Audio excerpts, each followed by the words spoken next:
You are the eyes and ears for your parent or loved one, whether you thought about it or not. So, what are you going to do about it? Stand by or start noticing? Life gets complicated. Families get interesting. Let's talk about it. Unspoken. The funny thing is, most people think paying attention starts when something is wrong. I don't think that's true. Sometimes it starts when nothing is going wrong at all. No emergency, no diagnosis, no late phone call, no drama. And yet, somehow, things feel very, very different. Not because your parent changed overnight.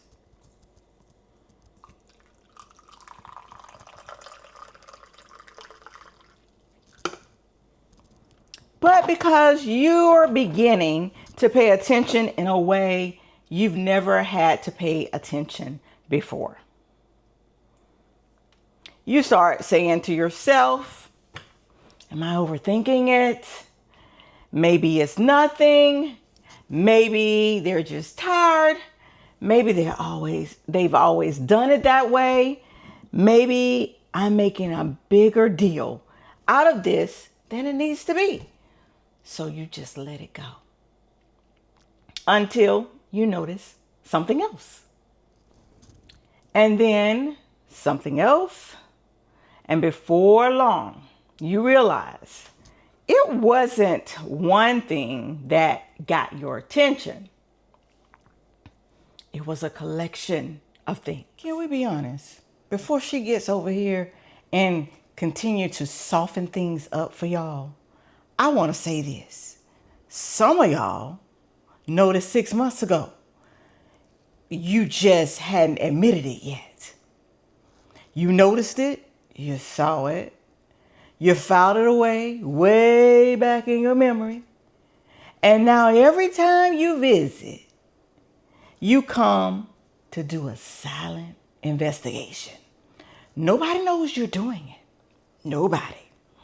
Not your spouse, not your siblings, not your parent, but you're gathering evidence. Like you're starring in your own episode of Law and Order, the senior unit. Can we be honest?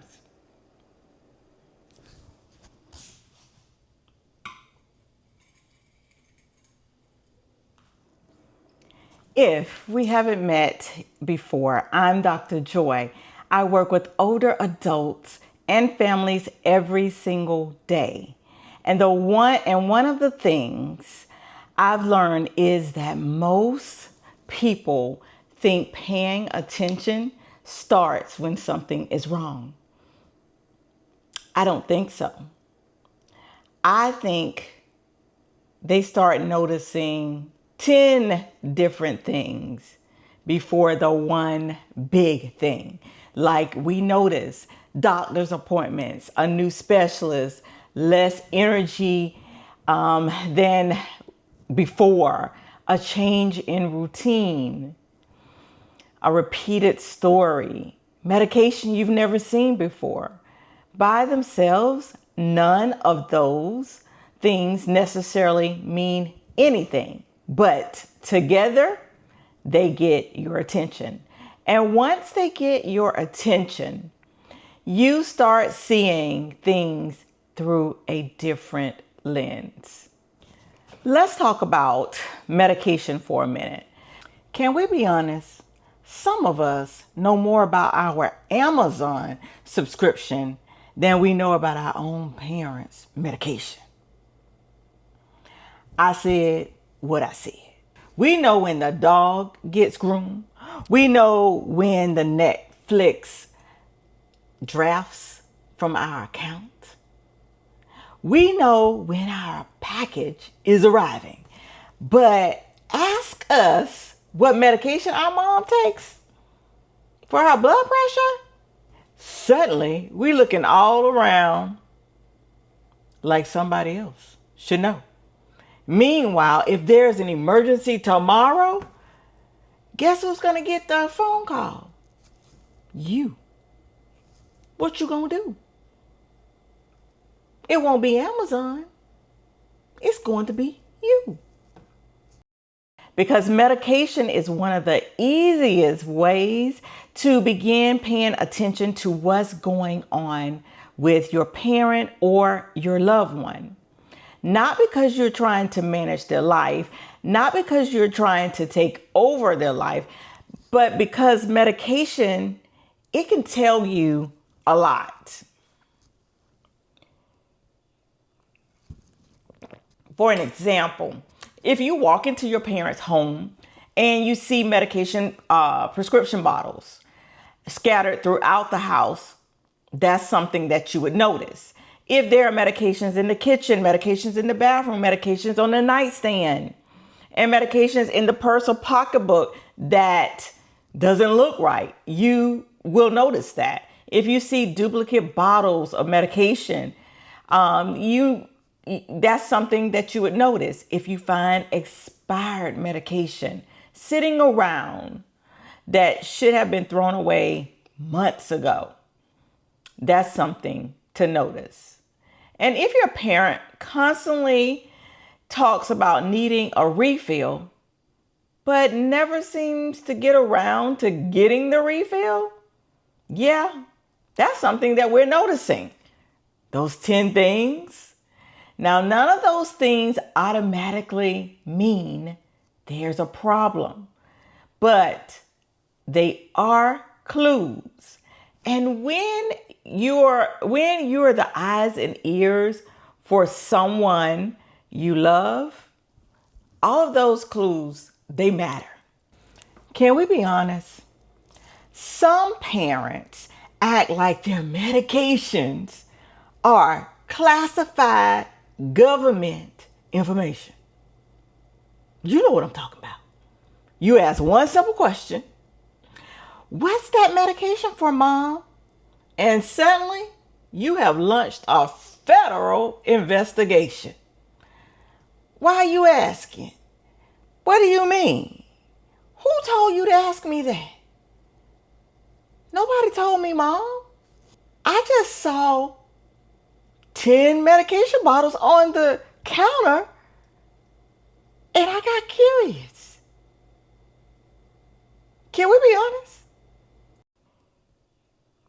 One of the most important things that adult children can do is simply know what medication their parent is taking. I'm not talking about knowing every dosage, not every medical term, just the basics. What they are taking, why they are taking those medications, what is being prescribed to them, and has anything changed recently? Because if there's ever an emergency, you're going to need to know that information, and it is going to become incredibly valuable. Now, I told you that I work with seniors and families every single day. I am a sandwich generation kid, an adult child. And guess what? I'm human. And I did not know what medication one of my parents had to take when an emergency came up. Yeah, that happened to me. I'm gonna stay off camera for this one, but just imagine my face right now.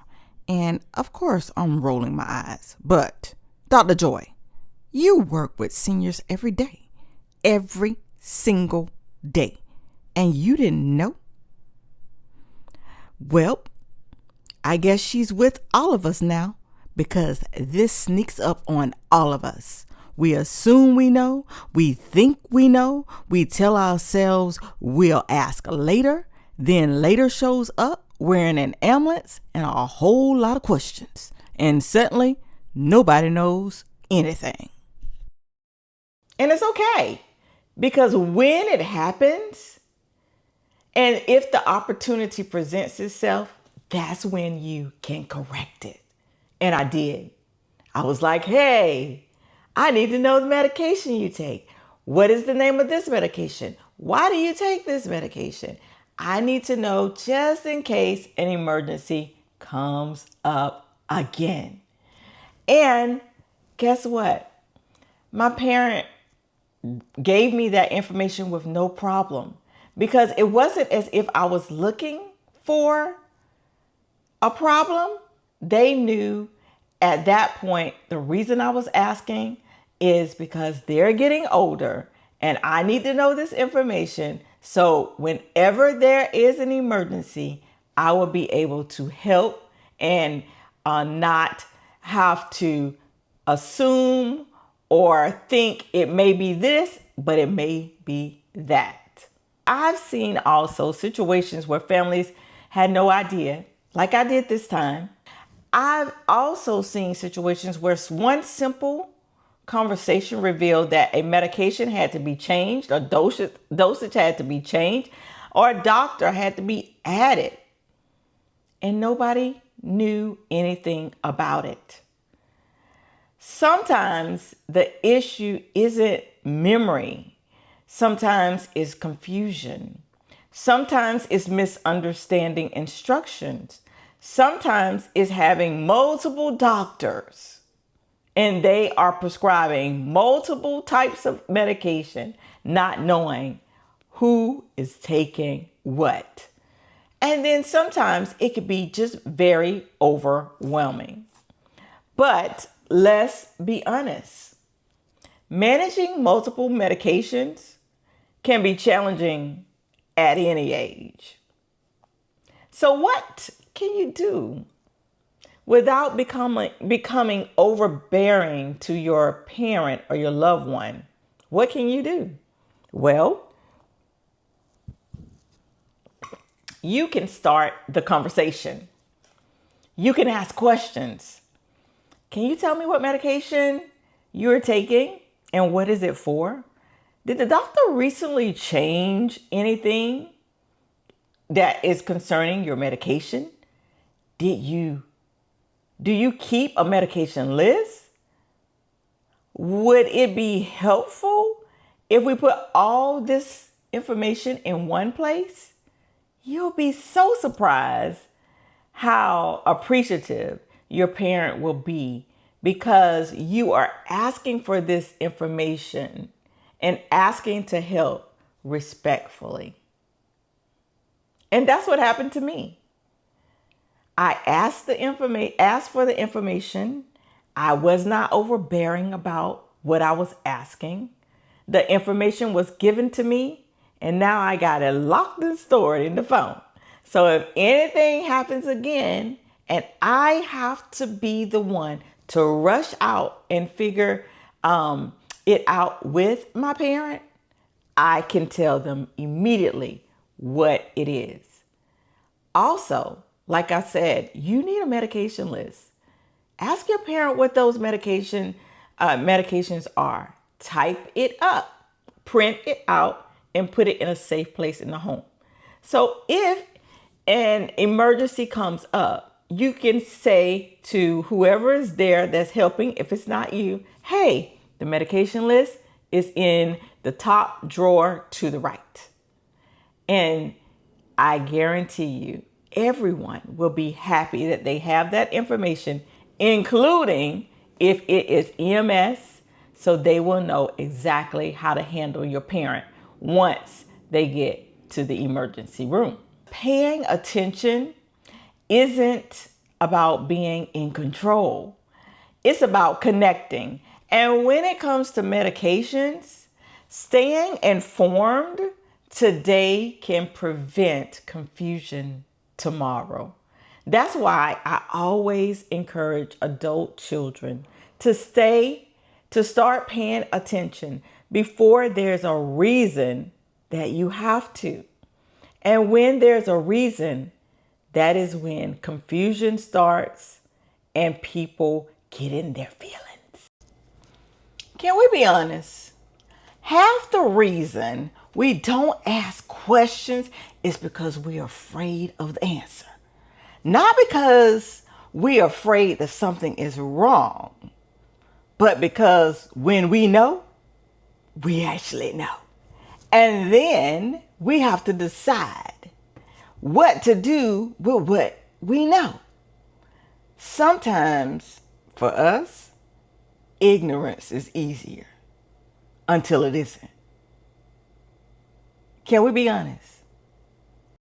When you're paying attention, you are informed. When you're paying attention, you are connected. And when you're paying attention, you're often able to spot little things before they become bigger things. That doesn't mean you panic. It doesn't mean you jump to conclusions. It simply means that you're present. You're engaged, you're involved, and you love the person that you are taking care of. And honestly, one of the biggest and greatest gifts you can give people you love is to be connected and be informed. So the next time you're visiting your parent or loved one, take a look around. Notice what hasn't changed. Notice what has changed.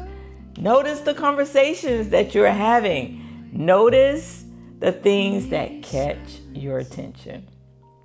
And yes, notice medication. Not because you're looking for a problem, but because you're paying attention. Because whether you've thought about it this way before or not, the more informed you are today, the better prepared you are tomorrow.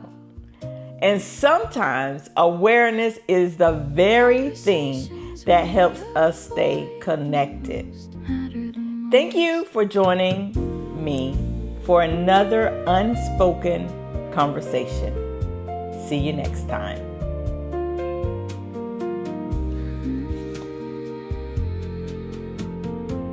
The conversations we avoid the most matter the most. Unspoken Conversations with Dr. Joy.